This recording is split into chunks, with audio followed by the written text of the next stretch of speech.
narrative. The moment I walked into my in-laws' house that evening, I could already feel the tension. It wasn't the first time I had dinner with them, but something felt different. Maybe it was the way my wife had been acting all day.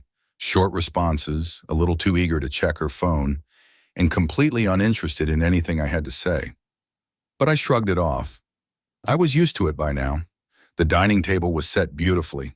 The food smelled great, and everyone was in good spirits. Small talk filled the air as plates were passed around.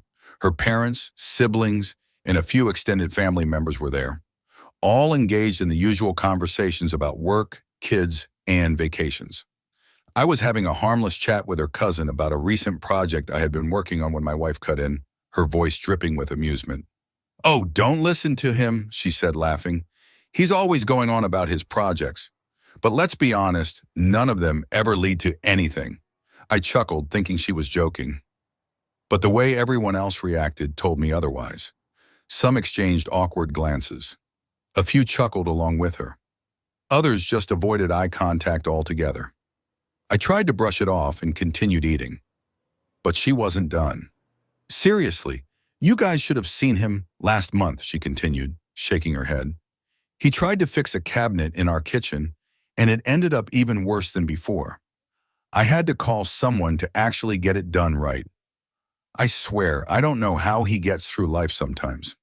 Laughter spread across the table, and I could feel my face heating up. I forced a small smile, pretending it didn't bother me, but I knew that wasn't the end of it. "It's not just fixing things," she went on. "You should hear him talk about work, always making these big plans, acting like he's going to be the next big thing. But let's be real, babe. If you were actually good at what you do, don't you think you'd be making a little more money by now?" That time, the silence that followed was deafening. Some people still laughed nervously, but most of them just looked at their plates, pretending not to notice how deep the comment had cut. I sat there gripping my fork, willing myself not to react, because if I did, it would turn into a full-blown scene. And that was exactly what she wanted. She wanted me to get defensive. She wanted me to argue, to look weak, to prove her right in front of everyone. So I didn't. I didn't say a word. I just sat there, nodding slowly, and took another bite of my food as if her words didn't matter. But inside, something shifted. I had always known she had little respect for me. I had seen it in the way she rolled her eyes at me during conversations, the way she dismissed my ideas, the way she spoke to me in private. But this was different. This wasn't just private contempt. This was open humiliation in front of the very people who were supposed to be family. And what struck me the most? No one defended me. No one stepped in. Not her father, not her mother, not her siblings. Not a single person at that table thought it was inappropriate to speak to a husband that way. That's when I understood. This wasn't just how she saw me. This was how they all saw me. I finished my plate in silence. I smiled when necessary. I participated in just enough small talk to avoid suspicion. But in my mind, I was already somewhere else. Because that night wasn't just another uncomfortable dinner. It was a turning point. The drive home was quiet. Not an angry, tension-filled silence. Just empty. She sat in the passenger seat, scrolling through her phone, occasionally smirking at something on the screen. Probably a group chat with her family, laughing about the dinner. About me. I kept my hands on the wheel, eyes on the road, my mind elsewhere. Normally, I try to make conversation, maybe ask if she had a good time. But that night, I didn't bother. There was nothing to say. When we got home, she tossed her bag on the counter and kicked off her heels. I ate way too much," she said, stretching like she had just come back from some exhausting but satisfying event. I just nodded and walked past her toward the bedroom. She didn't notice.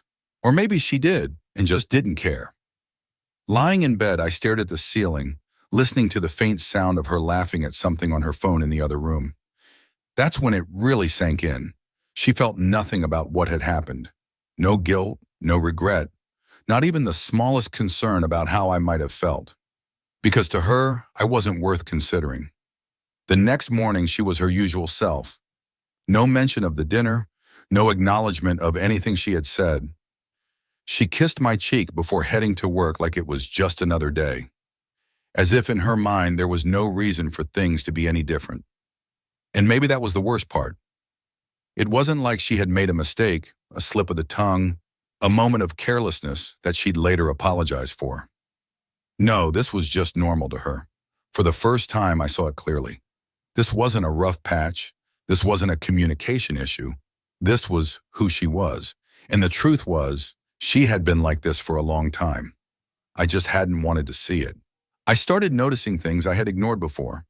The way she never asked how my day was unless it was to set up a complaint about hers. The way she only touched me when she wanted something, whether it was a favor, money, or just attention. The way she made fun of me in front of her friends, but never built me up when it was just the two of us. She wasn't just someone who had lost respect for me.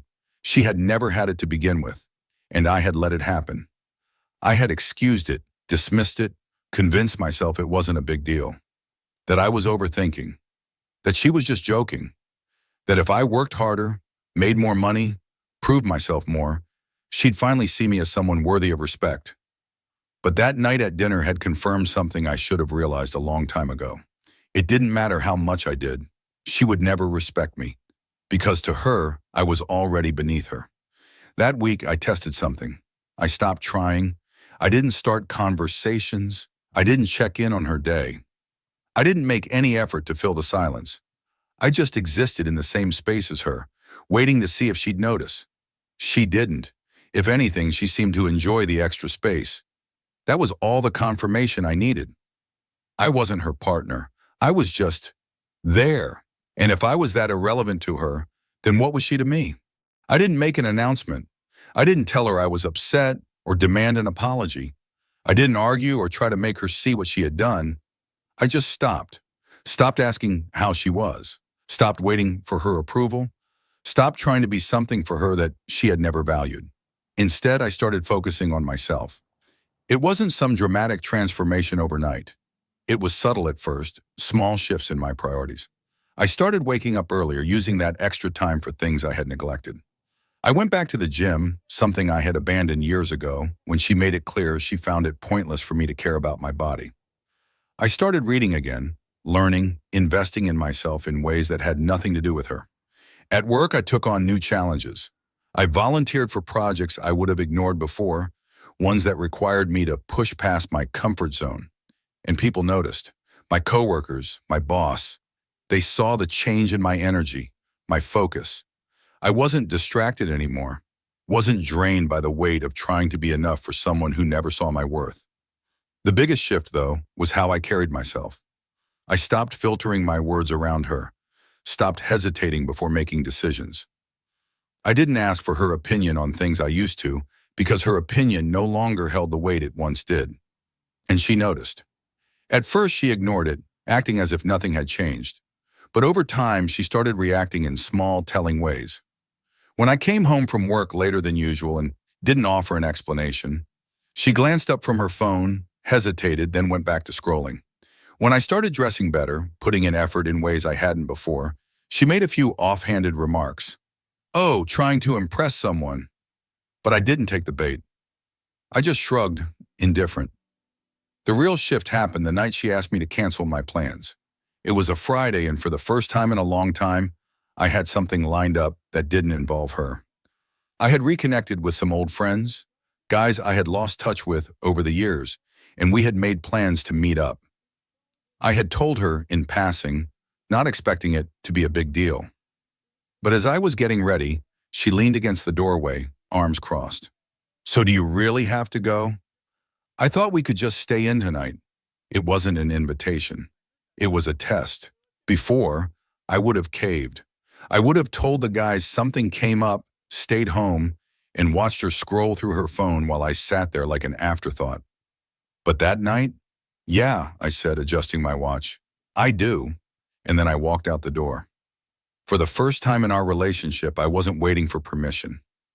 And she didn't like it. The night I walked out without hesitation was the night something shifted. She didn't say much when I got home, just a glance, a slight frown, and then she went back to scrolling through her phone. But I could feel it. The air between us wasn't the same.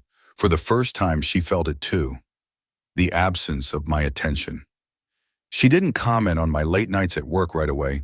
She didn't ask why I was suddenly spending more time out of the house. But I caught her watching me more often.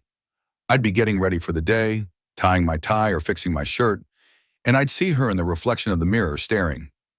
Not in admiration, not in affection, just watching. At first, she probably thought it was a phase, that maybe I was trying to prove something, that I'd get tired of it and go back to the way things were. But the weeks passed and I didn't stop. The change wasn't a show, it was real. I was no longer the husband who sat around waiting for her validation. I no longer felt the need to explain myself or seek approval. And that was something she wasn't prepared for. It started with little things. She suddenly had opinions about my clothes, making comments about how I was dressing differently these days. She asked questions about where I was going when I left the house, but in a way that sounded casual, like she didn't care too much, but just enough to notice. And then the shift became more obvious. One evening, I came home to find her sitting on the couch, her phone in her hand, but not scrolling. Just sitting there, waiting. "You've been going out a lot lately." It wasn't a question. It was a statement, one laced with something unfamiliar. I didn't take the bait. "Yeah," I said simply, setting my keys down. "Been keeping busy." She studied me like she was trying to figure out if I was lying. Like she was trying to piece together something that had slipped right through her fingers without her noticing. "Keeping busy with what?" I smiled. "A lot of things." That was the moment she realized she had no control over me anymore. A few days later, she tried something different. "We should go out this weekend," she said one evening while we were both in the kitchen. "Dinner, maybe a movie." It was such a rare thing for her to suggest. Normally, I was the one trying to make plans to get her to engage. Now suddenly she wanted to spend time together? I knew what she was doing. She wasn't asking because she wanted to be with me. She was asking because she wanted to pull me back in. I just shrugged. "Can't. Already have plans." The look on her face was brief but telling. She had expected me to jump at the opportunity, to cancel whatever I had going on just to be available to her. But that version of me didn't exist anymore. Over the next few weeks, she kept trying. Small gestures, forced conversations, moments where she acted like the kind of wife she had never been before. She started texting me at work, something she hadn't done in years, asking about my day, suddenly interested in what I was up to. She was trying to regain control, but it was too late, because now I saw her for what she was. Not a loving partner, not a woman who had just forgotten how to appreciate me. She wasn't waking up to love me again. She was waking up because she realized she had lost the power she once held over me. And nothing about that made me want her back. She wasn't giving up. That much was clear. After weeks of barely acknowledging my existence, of treating me like an afterthought, she was now making an effort, or at least an attempt at one. Suddenly she was complimenting me, something she hadn't done in years. "That shirt looks good on you." "You've been working out, huh?" "I didn't say it before, but I'm proud of you for what you're doing at work." I knew what she was doing. She wasn't proud of me. She was panicking. But I let her play her game. I didn't reject her outright, didn't call her out on her sudden shift. I just stayed neutral, polite, indifferent, and I watched. Then came the real test, another family gathering, the same type of setting where she had humiliated me before. This time, I was different.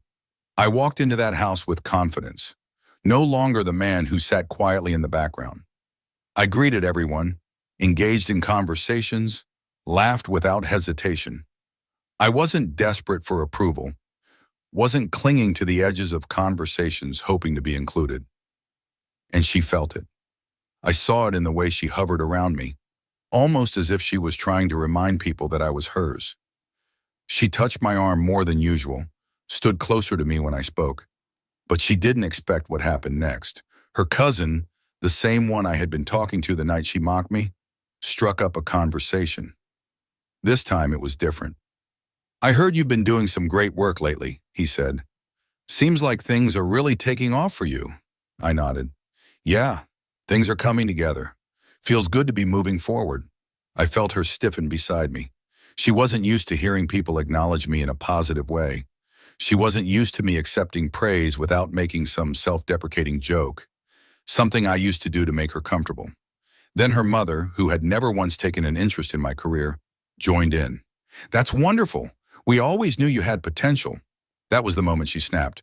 "Well, I mean, he's always had ideas," she said, her voice forced into a laugh. "The difference is just that now he's actually following through."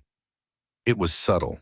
A small jab meant to remind everyone of who I used to be, meant to pull me back down just enough so I wouldn't get too comfortable in this new version of myself. But I wasn't that man anymore. So I didn't laugh. I didn't let it slide. I looked at her, my expression unreadable, and said, "No, the difference is that I stopped listening to people who never believed I could." The room went silent for a second, a beat too long. She forced a smile, but I could see the shift in her eyes.